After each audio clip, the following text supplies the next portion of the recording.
Pwani Habari ni channel yako inayokupa habari moto moto zilizojiri hapa Pwani na kwingineko. Kazi kubwa kuhakikisha kwamba utekelezaji wa mradi huu unakwenda kutekelezwa tukiwa salama, lakini pia kwa mashirikiano makubwa ya wananchi.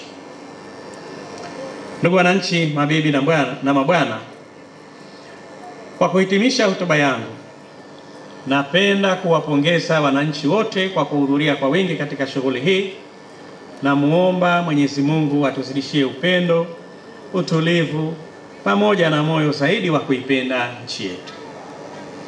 Baada ya kusema hayo machache, namalizia kwa kukamilisha lengo lililotuleta hapa kwa kutangaza lile ambalo nimekusudia kulifanya.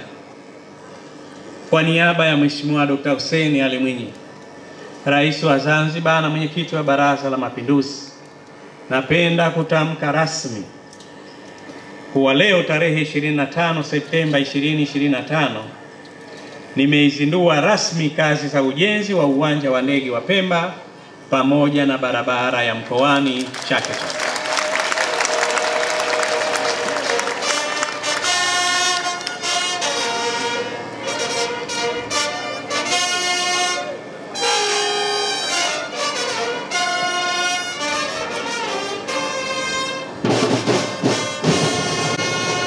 Mungu ibariki Afrika, Mungu ibariki Tanzania, Mungu ibariki Zanzibar.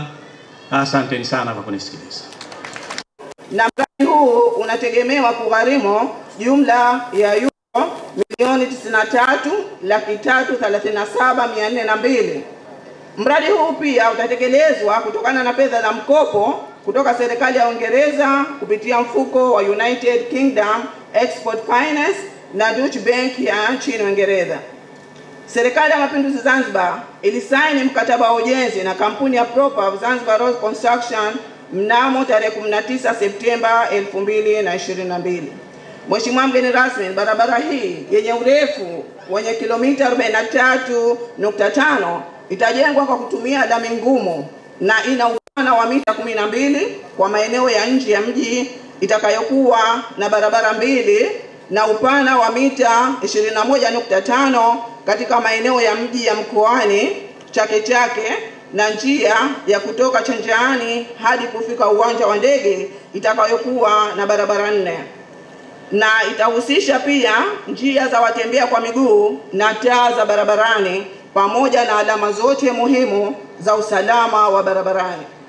Mheshimiwa mgeni rasmi, barabara hii itakapokamilika itarahisisha wananchi kufikia huduma mbalimbali za kijamii na za kiuchumi kwa urahisi, pamoja na kuunganisha mji wa Mkoani ambapo kuna bandari ya mizigo na abiria na mji wa Chake Chake. Mheshimiwa mgeni rasmi, kwa niaba ya Wizara ya Ujenzi, Mawasiliano na Uchukuzi, napenda kutoa shukrani za dhati kwa serikali ya nchini Uingereza kupitia mfuko wa United Kingdom Export Finance, Citibank na Deutsche Bank kwa kutukopesha fedha za kutekeleza miradi hii muhimu sana kwa nchi yetu. Vile vile tunapenda kutoa shukrani zetu kwa ubalozi wa Brazil ambao walisaidia kuweza kufanikisha kupatikana kwa fedha hizi. Vile vile natoa wito kwa mkandarasi wa ujenzi, kampuni ya Proper Infrastructure kutoka nchini Hispania, na msimamizi wa ujenzi huu Darhandasa Consultant kutoka Lebanon kutekeleza mradi huu kwa viwango bora kwa mujibu wa mkataba na kukamilisha kwa wakati. Shukrani zetu za pekee pia tunazitoa kwa Wizara ya Fedha ambayo imetuwezesha kulipa fidia kwa wananchi wa maeneo haya na kuwezesha mradi huu kuweza kuendelea kama ambavyo tulivyopanga.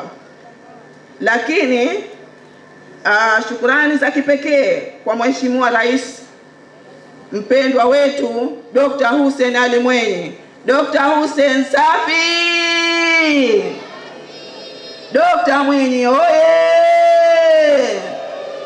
Kwa kweli tunashukuru sana kwa awamu hii ya 8 na uongozi wake kwa kutuamini sisi Wizara ya Ujenzi tukaweza kutekeleza miradi hii mikubwa ya miundombinu na pesa zote zikawa zinapatikana kwa wakati. Mwisho ni washukuru watendaji wote wa wizara. Kulike, kushare, kucomment na kusubscribe ili kupata zaidi kutoka hapa Pwani Habari.